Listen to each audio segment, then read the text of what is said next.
This is a video on the 565. We're going to cut the rings for it and fit them. I'll give you a little advice on rings. It's better to be a little bit too big than too small. The first one will know it will be the piston, and you'll probably knock the top of it off. If you're lucky, you might just get away with it, but usually it's better to go a little bit big than too small on end gap. In this particular application, we're going to be boosting it, and I don't know exactly where he's going to boost it, but I'm going to assume that he's going to boost it quite a bit, so I'm going to cut the rings accordingly to that. Total Seal, JE, number of companies have factors that you can figure in for clearance. I'm not going to give you the exact clearance of where I'm going to be at, but I'm sure if you watch the video, you'll understand, and you probably can figure out what I put on it here for end gap. And the only reason why I do that is because I don't want to answer a bunch of questions on it. Experience over the years gives you an idea of where to put them, and backing up to what I said is it's better to be a little bit loose than too tight. Where the ring ends will butt, and you'll take the top of the piston off. That's on extreme cases, but with a hyperdetectic piston, which of course we're not using in this build, with a hyperdetectic, like a Keith Black series piston, you fail to add gap to your rings, you're going to have a problem, and they will knock the top of the pistons off. So we'll get going on how I cut rings. Of course, like I've said before, follow the manufacturer's instructions. I'm doing it the way I've done it for 40 plus years. Actually, I don't want to say how many years because that shows how old I am. But it's been well over 40 years I've been gapping rings. So we'll get going on this video. I hope you enjoy it and learn something from it. Okay, so what we've done is this is a 4600 bore, and you know, they don't offer a pre-cut, pre-gapped ring as far as I know for these ring sizes. Now when you get up to about 4375, 400, somewhere around there, you can still get pre-gapped rings, but these are pretty much specialty rings, so they're different. They're not an SAE type ring design, you know. So the radial depth and all that can be different on this. I don't want to get too far into that. But what we do know is they are 5 thousandths over 4600 bore. So what I've done is I've gone in and I've taken 15 thousandths off all the rings, the first ring and the second ring, because I know 5 thousandths they're going to be butted or they won't even go into the bore. So I got some end gap already on these. So I have gone through and I've checked them in the bores. And what I use, and you can do it many different ways, is I use this square and I just adjust it 1 inch down and I just set it around the bore. So the ring is straight. You want the ring to be straight in the bore, because if not, the end gap can vary. You know, if you've got a ring that's above another ring, the gap will vary. So you want the gap to be butted exactly straight up and, well, straight across from each other. So there's many ways to cut these. And it doesn't matter how you cut them if you're good at cutting them that way. You want to make sure the end gap is straight to the other gap. You want to make sure that they close light tight. If you've got them pie cut, that's not going to work. Either, you know, this way or that way, you know. You don't want them that way. So I have cut them many different ways over the years, with manual cutters, with actually a file clamp to the engine stand, and used actually a regular standard mill file, I believe that's what I was using at the time, hose clamped to the side of the engine stand. It don't matter how you do it, but you got to make sure that you break the edges of the rings. If you fail to do that, you'll raise holy hell on the cylinder walls. It'll tear them up all to hell. And you want to make sure that you break the edges on the sides lightly. And you can do that many different ways. My machine that I use to gap the rings, to cut the rings, has a wheel on the side of it that I can buff these lightly.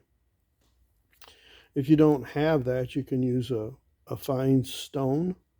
You can use some sandpaper on something relatively flat and just lightly go over the sides. You don't want to remove anything. You just want to make sure you break the sharp edges. So you want to lightly hit the face, very lightly. With a small stone, you can maybe see how much I've broke that. That isn't much. You don't want to break that too much because then that affects the sealing area of the ring, not by a lot, but you just want to ease up on that. You want to make sure too that you break the back side of the ring too. You don't want no sharp edges there. So you just want to make sure that you've got no metal hanging off of them.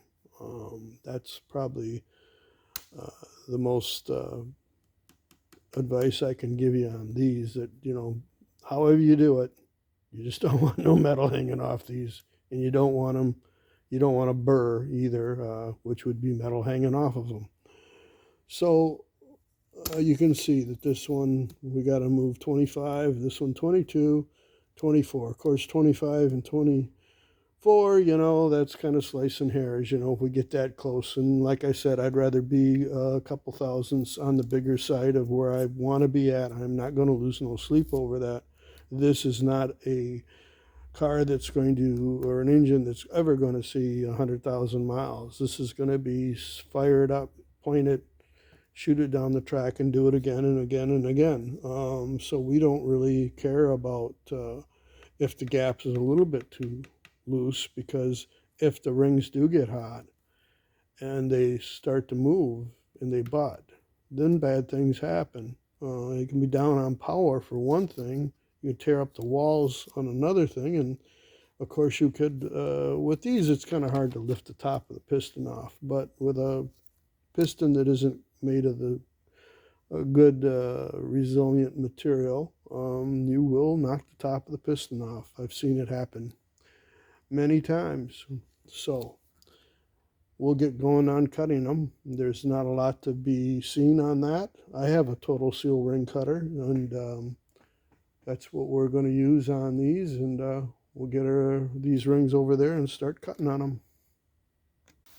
Okay, what I usually do is I usually position the rings so I always have the top of the ring facing upward, and then that'd be the side that I've cut. I put a little marker on it. So I'm going to recut that, and I'm going to take 22 thousandths off of it. I'm going to check to make sure that it's light tight, and what I do is I hold it up to the light and butt it. It's nice and square. I put a little marker on it. That's going to give me an indication of the first cut and how it's cutting.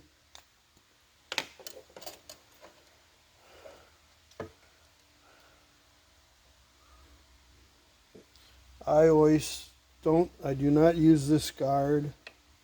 I push the ring up against the diamond wheel. It's right up against it. I'm going to set it at 0. I'm going to make sure that the stop on the ring is up against it right there.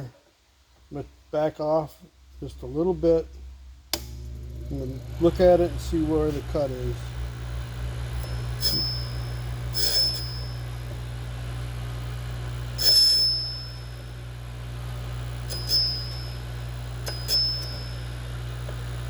Okay, I'm going to call that 0.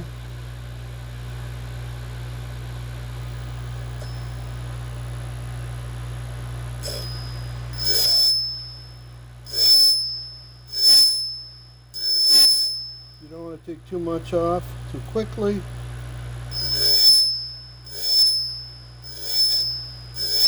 couple thousandths at a time with the diamond wheel.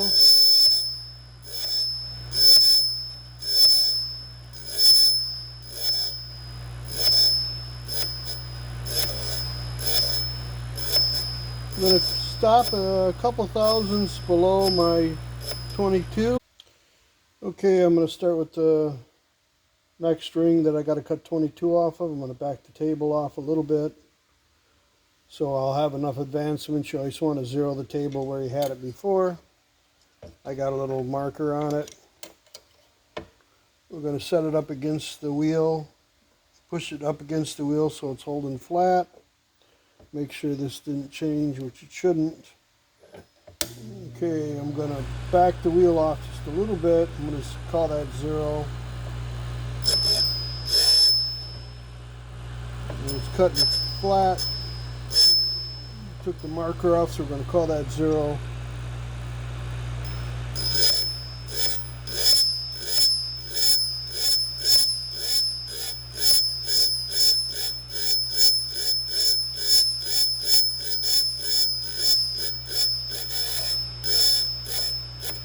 I'm going to stop there on that ring. It's easy to reset it. Take a little more off and try to put something on it that's gone. So we're going to just trim up the ring, make sure there ain't no burrs on it. Very lightly across the face of it, very lightly.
Okay, so this is pretty much it on the top rings. We're going to go back and we're going to measure them all, and then we're going to tune in a couple thousandths on them if need be.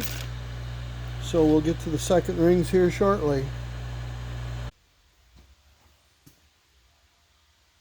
Okay, before we go any further, we're going to check the top rings for fitment. We've washed the rings and now we're wiping them down with a little bit of oil. It helps pick up anything that may be stuck to the ring. And don't be surprised when you rub the rings down with oil, you're going to pick up some black oxide from when they machined the rings. It's either that or a heavy oil. Sometimes on the oil ring rails they're just horrible and it's black, and I don't know if it's what it is exactly, but I always thought it was black oxide coming off the rings. They coat them, or some sort of phosphate, I don't know. I'm not a ring maker, but I know that there's a lot of crap on them, and I like to get them clean. So we'll get it all set here to put in the bore and check the end gap on them, and then if it's where we need it to be, we will start on the second ring. Oil ring rails, you got 16 thousandths gap. You can get away a little bit on them. It's not a big deal. Obviously, you don't want them to butt either, but they're so far down on the ring that that gap isn't as crucial as the top and the second ring gap. It is important, don't get me wrong, but if you're a little bit bigger on the oil ring rail, or if you're at 16, there's a little bit more fudge factor on the oil ring rails. Okay, we have the ring positioned an inch from the top of the bore. I've got a paper towel covering the crank, so there's nothing will get any particles or anything will fall on the crankshaft. Of course, before I put the rod in with the bearings and everything, I always wipe the crank down with lacquer thinner. Keep away from the oiling hole so you're not pushing it into the oiling hole. Okay, so we're gonna square it up, make sure she's square. Push it down. Don't push it down yet. Go around it. This is what I do. If you don't like it, you can buy a regular tool that'll square the ring. This will square the ring just fine. So we got her pretty much square across the gap. Run your finger across it. It's level. Okay, we're going to put our feeler gauge in it. I was within 3/1000ths of my target size that I was shooting for.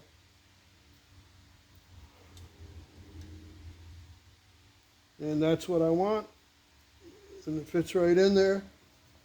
I don't know if you've ever seen one of these, but this is a tapered measuring ruler, I guess you could call it, or tapered feeler gauge. It has numbers on it. You got to be careful with these. They're not as accurate as they could be. You know, you want to verify the measurements, you know, like say 24. You want to make sure that reads 24 because it's good to do them on the fly. It's okay to do them on the fly, something that isn't a lot of horsepower. It's just a quick check. It's not going to get you in trouble. This thing I think is within about 0.006. But this thing reads about 0.006 less than what's marked on it. So you want to be careful with these. You know, like I said, on a standard OEM build, you just want to check your gap. You can do these it's pretty quick. You know, you can do it fairly quick with these. But I prefer an actual feeler gauge. So we've got the top rings all within where I want them to be. If anybody comments on this, normally I do them with a deck plate on them. These blocks don't move a heck of a lot, but there was a time where the block got honed and then the engine sat, and I had to get it off the machine, so no deck plate on it to fit the rings. It's just one of them things. It's not going to affect the performance of it. Where I've got the ring gap, it's going to be fine. If the bores move up and squeeze a little bit, changes them a little, but not that much. So I'm going to set up on one of these. I've got pretty much, I believe, 6 of them I got to cut. So I'll go through all the 6, and it's no different than how I set up on the first ring. The radial depth is a little different on the second ring, so you'll have to reset your ring cutter. Excuse me. You put a little marker on it and make sure she's cutting true to the table.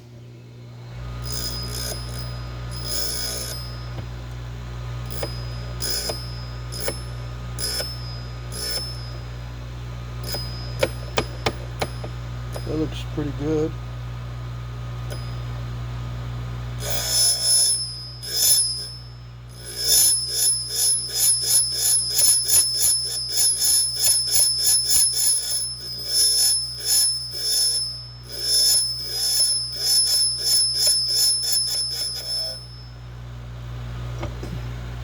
This wheel will load up. You can feel it through when you cut them. And I just take a piece of plastic, go over the wheel, unplug it.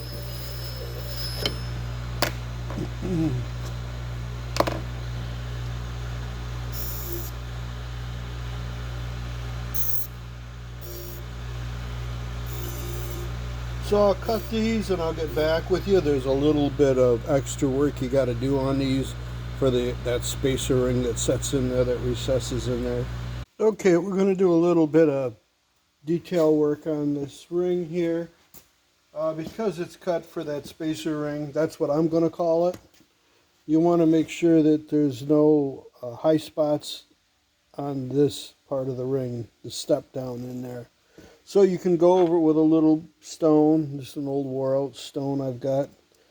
You can go in there and you just kind of lightly hit the edges of it and make sure there's nothing standing up.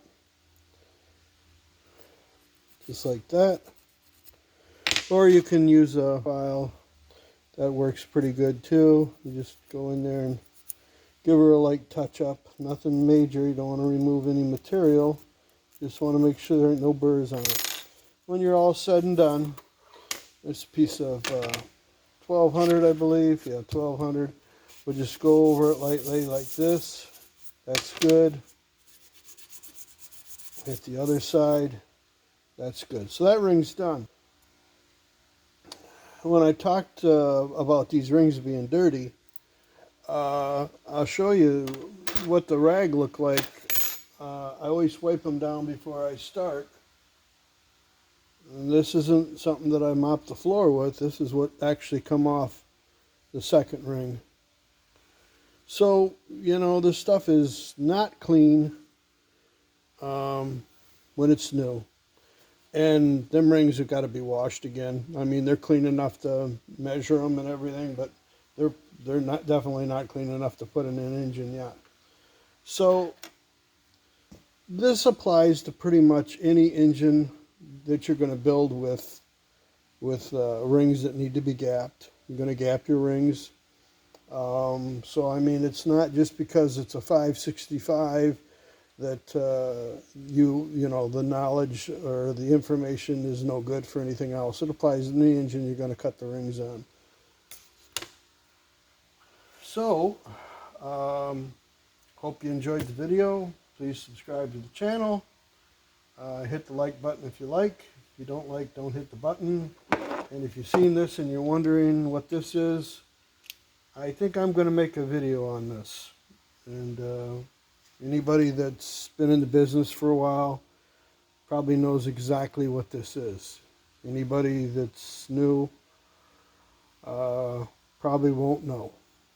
But I'm gathering up the parts, and I'm going to make a video on this. This is one of the first pieces of equipment that I had when I first started out. So, thanks for watching.